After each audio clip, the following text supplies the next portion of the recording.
Hello students, welcome again in chemistry class. और आज की इस क्लास में हम बात करने वाले हैं लॉ ऑफ रेसिप्रोकल प्रोपोर्शन के बारे में।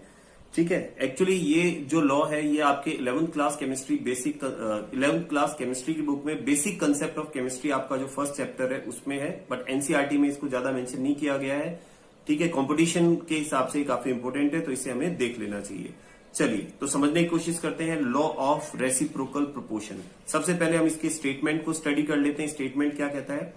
The law states that if two different element combine separately, अगर दो डिफरेंट एलिमेंट आपस में सेपरेटली कंबाइन होते हैं with fix mass of third element के फिक्स मास के साथ में, जैसा कि आप यहां डायग्राम में देख पा रहे हैं कि आपके पास मीथेन और कार्बन डाइऑक्साइड, ठीक है, मीथेन में कार्बन और कार्बन डाइऑक्साइड में कार्बन, दोनों का मास फिक्स है।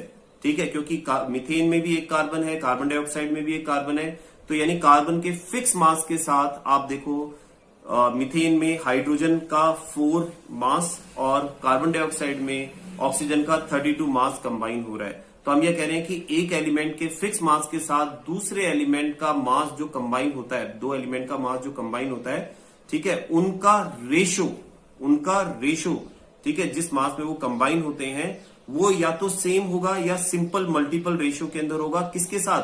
जब उन दोनों एलिमेंट को आपस में कंबाइन किया जाए। एक बार वापस समझे इस चीज को। देखो, कार्बन के फिक्स मास के साथ हाइड्रोजन और ऑक्सीजन कंबाइन हो रहे हैं।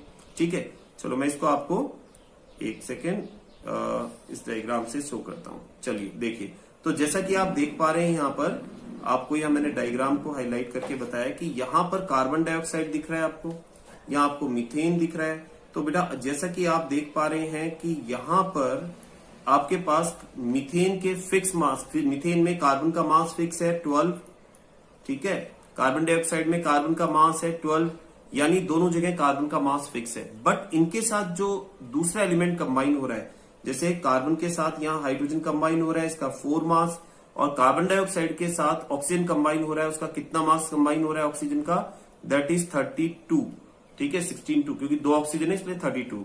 तो अब यहां पर इन दोनों का अगर हम रेशियो निकालते हैं, ठीक है, हाइड्रोजन और ऑक्सीजन का हम रेशियो निकालते हैं, तो आपको रेशियो मिलता है दैट इज 4:32।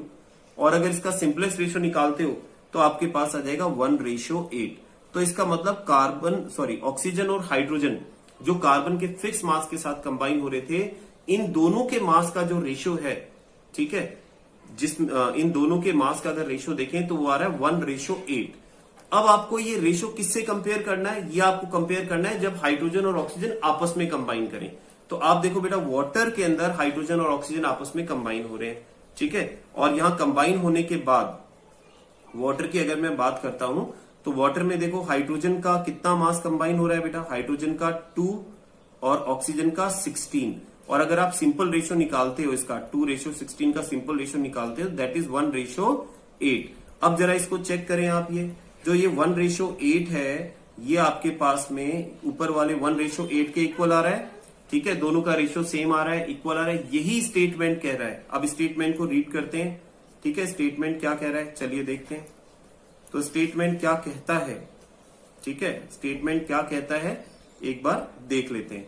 तो देखिए, स्टेटमेंट ये कह रहा है कि the law state that if two different element combine separately with fix mass of third element, दो एलिमेंट सेपरेटली जब कंबाइन होते हैं एक फिक्स एलिमेंट के मास के साथ, जैसे हाइड्रोजन और ऑक्सीजन कार्बन के फिक्स मास के साथ कंबाइन हो रहे हैं, तो उनके मासेस का रेशियो, किनके मासेस का रेशियो? कार्बन, ऑक्सीजन और हाइड्रोजन के मासेस का रेशियो जो होता है जिसमें वो कंबाइन होते हैं, ठीक है, उसको अगर अपन कंपेयर करें इनके आपस में, simple multiple ratio of the masses in which they combine with each other, फिर हाइड्रोजन ऑक्सीजन जब आपस में कंबाइन करेंगे उसके साथ में अगर रेशियो देखा जाए तो आपस में इक्वल होगा। यही चीज आपको यहाँ स्टेटमेंट में दिखाई गई है, ठीक है। देखिए, the ratio of different, just a minute, देखो यह स्टेटमेंट में ये बताया गया है, the ratio of different weight of hydrogen, ठीक है, जिसमें 4 था, ऑक्सीजन 32 था, कंबाइनिंग फिक्स रेशियो 4:32, रेशियो क्या आया था? 1:8, ठीक है। फिर आपने क्या किया?